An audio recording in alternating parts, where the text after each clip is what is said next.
মুখ্যমন্ত্রীর নির্দেশে এবার সুলভ মূল্যে আলু পেঁয়াজ বিক্রির উদ্যোগ নিল পুরসভা। শনিবার আলিপুরদুয়ার পুরসভার সামনে স্বনির্ভর গোষ্ঠীকে দিয়ে সাদা আলু এবং পেঁয়াজ বিক্রি শুরু করলো আলিপুরদুয়ার পুরসভা। সাদা আলু 25 টাকা প্রতি কেজি এবং পেঁয়াজ 40 টাকা প্রতি কেজি। শুরুর দিকেই ক্রেতাদের মধ্যে আলু পেঁয়াজ কেনার হিড়িক পড়ে যায়, ভিড় বাড়ে আলু ও পেঁয়াজ কেনায়।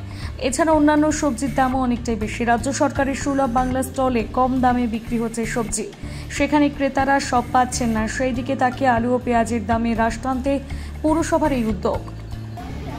আমরা মাননীয় মুখ্যমন্ত্রীর নির্দেশে এবং আলিপুরদুয়ার পুলিশ প্রশাসন এবং পৌরসভার উদ্যোগে যৌথ উদ্যোগে আমরা এখানে যাতে সুলভ মূল্যে আলু এবং পেঁয়াজ নিতে পারে সাধারণ লোক, তার জন্যই আমরা এই ব্যবস্থা করেছি।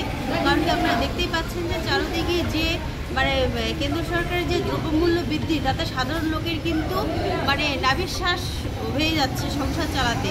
তো তার জন্যই যাতে সাধারণ লোক আমাদের আমরা ডাল ভাতের সঙ্গে আলু এবং পেঁয়াজ আমাদের খুবই গুরুত্বপূর্ণ, সংসারে একটা গুরুত্বপূর্ণ জিনিস, যাতে সাধারণ লোক অন্তত তাদের জীবিকা নির্বাহ করতে পারে, তার জন্য কিন্তু আমাদের আজকে এই বিপণন কেন্দ্র পৌরসভার সামনে।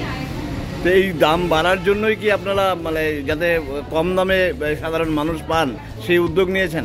একদম মাননীয় মুখ্যমন্ত্রীর নির্দেশেই আমাদের, কারণ কি জানেন উনি মানবিক, যার কারণেই আমাদের সাধারণ লোকের কথা চিন্তা করে ইনি আমাদের এই নির্দেশ দিয়েছেন। এবং আলিপুরদুয়ার এবং প্রত্যেকটি পৌরসভার সামনে এই বিপণন কেন্দ্র থাকবে।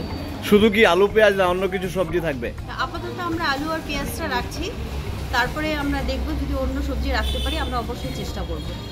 আপনার নাম? মাম্পি অধিকারী, আলিপুরদুয়ার পৌরসভা ভাইস চেয়ারপারসন। না, ভালো হয়েছে, এটা খুব একটা ভালো উদ্যোগ একটা। আর যদি এর থেকে আমার আরও চাই যে এর মধ্যে আরও যদি শাক সবজিগুলো যদি হয় তাহলে ওটা বেশি ভালো হয় আমার জন্য।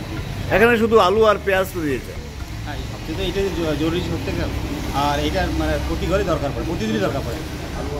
তা আপনি কত কেজি কিনলেন এখানে আজকে? আমি 2 কেজি পেঁয়াজ আর 2 কেজি আলু। এটা কি এই উদ্যোগকে সাধুবাদ জানাবেন? ইয়েস, হ্যাঁ। হ্যাঁ, আপনার নাম? আমার নাম প্রদীপ বর্মন।